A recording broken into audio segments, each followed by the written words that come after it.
Dear Patriots, before the news starts, please subscribe to our patriotic channel by clicking the subscribe button. Give us a thumbs up to this video. Don't forget to leave your opinion below in the comments section. Share the news on Facebook and Twitter so you friends see it. Thank you. Trump U.S. won't back down on steel, aluminum tariffs. President Donald Trump on Monday said the United States is not backing down on his proposed steel and aluminum tariffs, despite backlash from members of his own political party. During a meeting with Israeli Prime Minister Benjamin Netanyahu, Trump was asked by reporters whether his stance had shifted after House Speaker Paul Ryan said Monday he opposes the tariff plan. "No, we're not backing down," the president said of the 25% tariffs on steel imports and 10% on aluminum he announced last week he intended to impose. Ryan's office on Monday morning released a statement saying the speaker is worried the tariffs will cause a trade war and advising the White House against moving forward. "If they aren't going to make a fair NAFTA deal, we are just going to leave it this way," Trump said, linking the tariffs to the ongoing renegotiation of the trade deal with Canada and Mexico. "People have to understand our country on trade has been ripped off by virtually every country in the world, whether it's friend or enemy."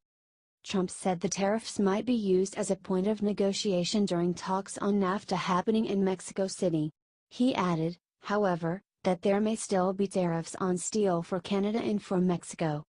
On Monday morning, the president tweeted that tariffs on steel and aluminum will only come off if new and fair NAFTA agreement is signed. White House Press Secretary Sarah Huckabee Sanders added Monday that the White House has a great relationship with Speaker Ryan, but she said the West Wing and the Speaker will not always agree. "The president believes in free, fair and reciprocal trade and hope other countries will join him in pursuing that goal," Sanders said. "The president wants to make sure we're doing everything we can to protect American workers and to protect industries like the steel and aluminum industry that are so important to our country."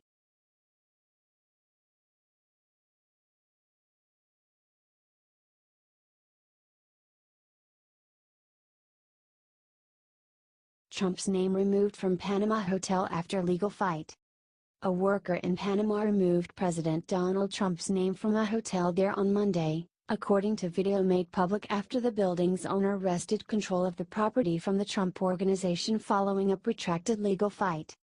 Video shared online by ABC News showed the worker removing Trump's name from a sign outside the Panama City building with a hammer and crowbar. The removal of the president's name from the Trump-branded hotel followed a drawn-out fight between the Trump Organization and the building's majority owner. Trump retains his ownership stake in his business but handed over daily operations to two of his sons when he took office. The Washington Post reported Monday that the legal squabble seemingly came to an end when a Panamanian official ruled the majority owner, Orestes Fintiklis, could wrest administrative control of the building from the Trump Organization, which had managed it and which Fintiklis blamed for the hotel's struggles to generate revenue and attract guests. After addressing reporters on Monday, Fintiklis played a Greek anti-fascist anthem on the piano in the hotel's lobby, the Post reported.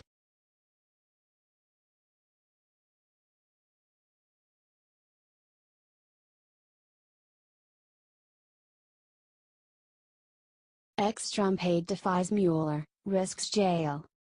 For months, a parade of witnesses summoned by special counsel Robert Mueller has dutifully agreed to testify as part of Mueller's investigation into Russian election interference. Until some Nunberg went rogue. The former presidential campaign advisor to President Donald Trump publicly defied Mueller on Monday, announcing in a series of increasingly bizarre media interviews that he would ignore a grand jury subpoena from the special prosecutor, and even daring Mueller to put him in handcuffs. Nunberg also suggested that his former boss faces legal jeopardy, telling CNN that Mueller has enough on the president and doesn't need his testimony. "Let him arrest me," Nunberg told the Washington Post. But in an interview with Politico, Nunberg offered a backhanded defense of his former boss, suggesting that if Trump had colluded with the Kremlin, his secret would be known by now. "The reason? Trump can't keep his fucking mouth shut," Nunberg said. "It was a head-scratching turn of events," particularly given that Nunberg appears to be a relatively minor figure in the Russia saga.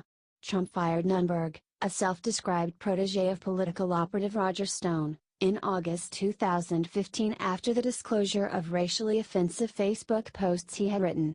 That means Nunberg was not working for Trump for most of the time period Mueller is known to be studying.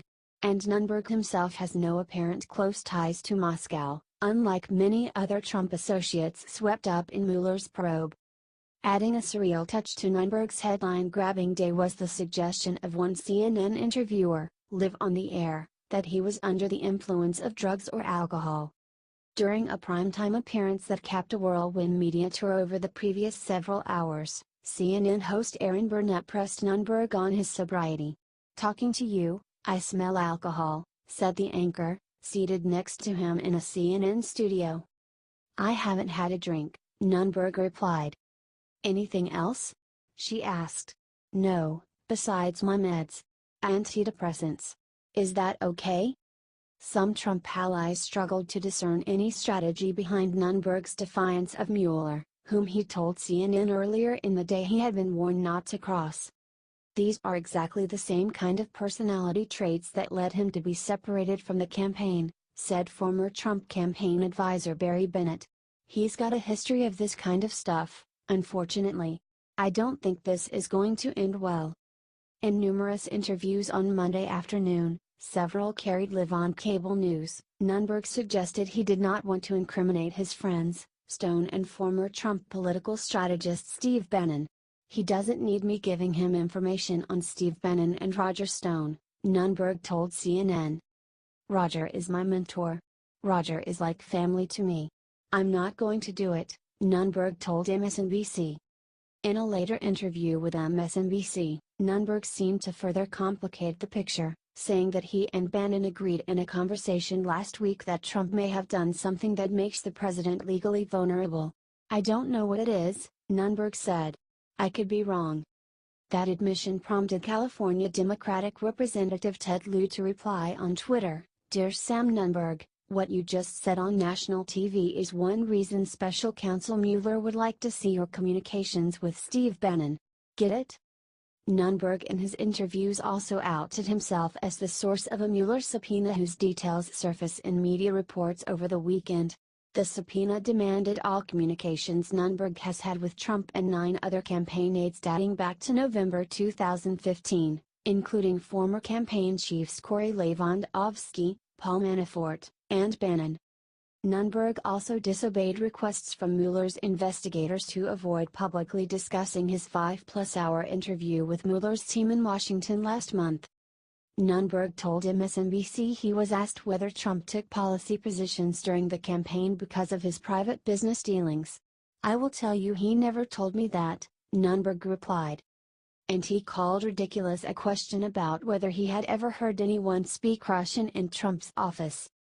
Nunberg also told MSNBC that his interview with Mueller's team gave him the impression the special counsel has something on the president. During her daily briefing on Monday, White House Press Secretary Sarah Huckabee Sanders called that assertion incorrect and denied any collusion between the Trump campaign and the Kremlin. Sanders said she wouldn't comment on somebody that doesn't work at the White House and added, "We are fully cooperating with the Office of the Special Counsel."